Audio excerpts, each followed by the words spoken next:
Hot, dry conditions are spurring wildfires in southern Europe.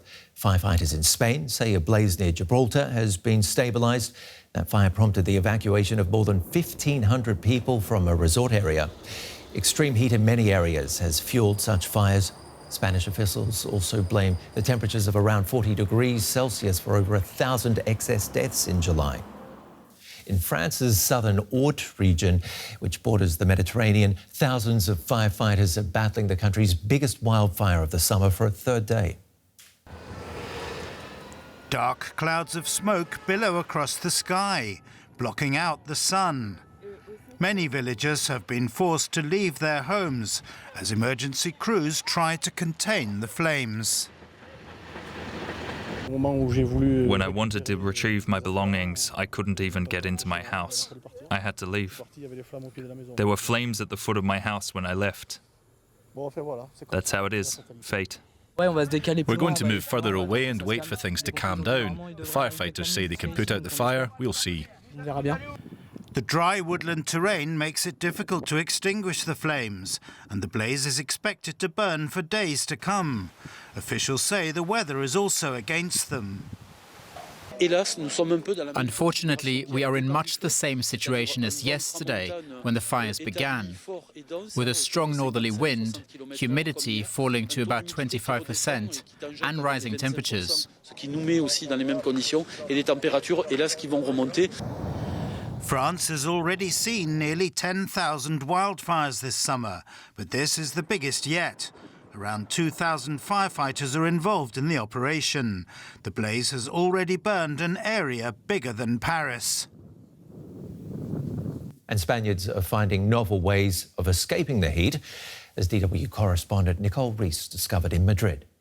Staying hydrated, misting systems to keep people cool, dressing lightly.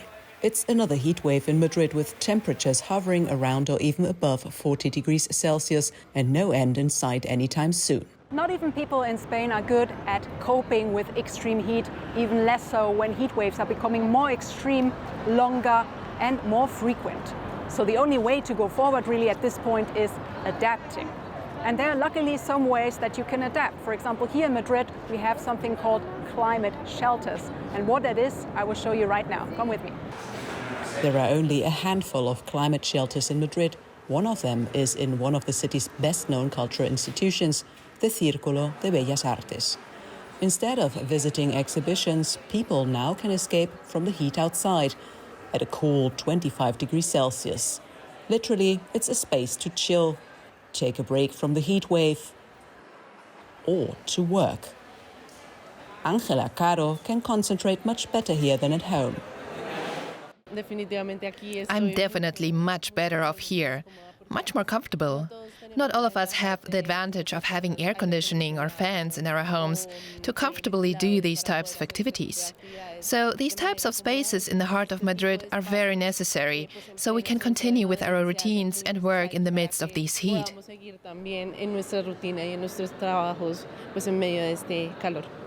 The climate shelter is in its second summer. People have also left their plants here, so they survive whilst their owners are on a holiday.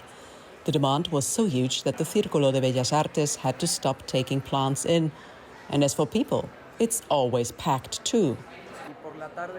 During the afternoons, on Fridays, Saturdays or Sundays, we receive up to 1,200 visitors. The space here is for free. So we like to think that the shelter caters to the most urgent needs of our daily lives and also to questions about our near future. The near future will require a lot more climate adaptation and a strong focus on people's health and well-being. Between May and July alone, over 1,000 people have died in Spain due to extreme heat, a stark increase compared to last year. I'm not going to lie. It's a little scary.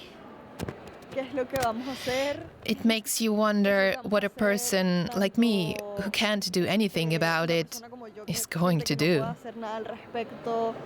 Let's see if at least talking about it will lead to more areas like this. The climate shelter might just be the ideal place to deepen the conversation about climate adaptation, combined with that little bit of rest that we all need when temperatures become unbearable outside as we try to stay cool.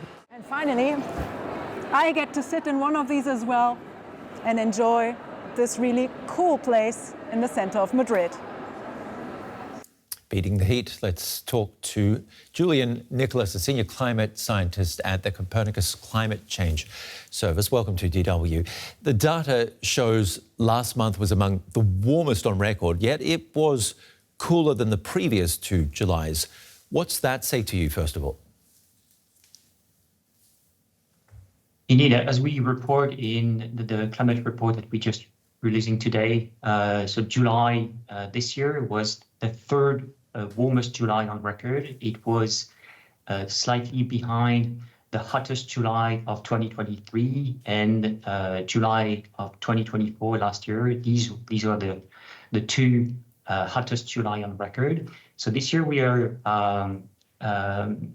we're seeing that the third warmest July.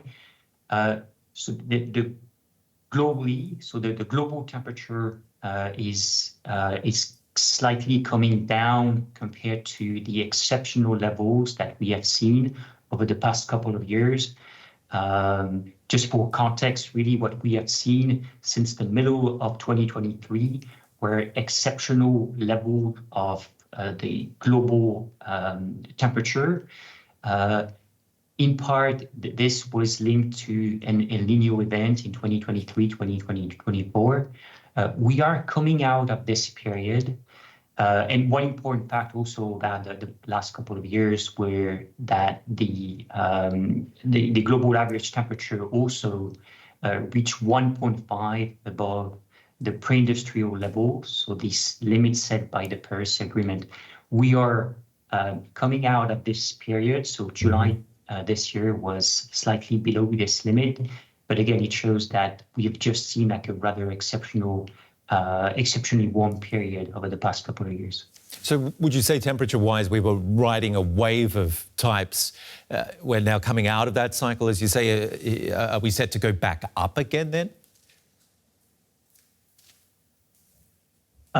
What we have seen over the past couple of years is really the clear evidence of the long-term warming trend, which is really directly linked to the accumulation of greenhouse gases in the atmosphere linked to human emissions.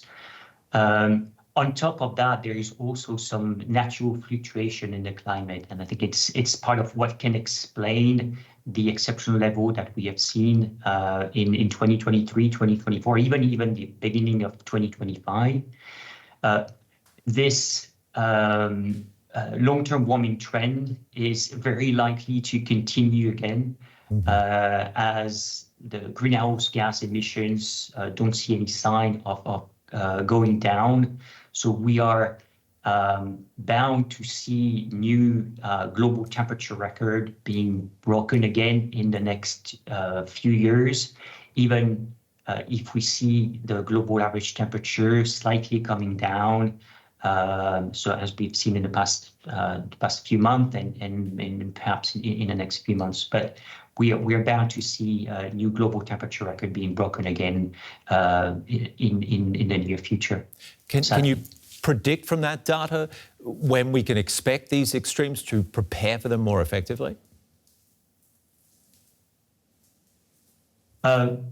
We know that the rise in the global temperature linked to the buildup of greenhouse gases in the atmosphere makes extreme event more likely and more intense, and that's what we have seen for many years now, and that we've seen again in July. We can't really predict precisely what type of extreme event will happen when and where, but we know that they are becoming likely. So we really need to try to prepare, as we saw in the last report about Spain, but it's really about adapting to this more extreme conditions, whether it's extreme heat, but it's also extreme rainfall event that can lead often to devastating floods. Okay. So we really need to be better prepared for this type of extreme events. Julian Nicholas, thank you very much for joining us from the Copernicus Climate Change Service.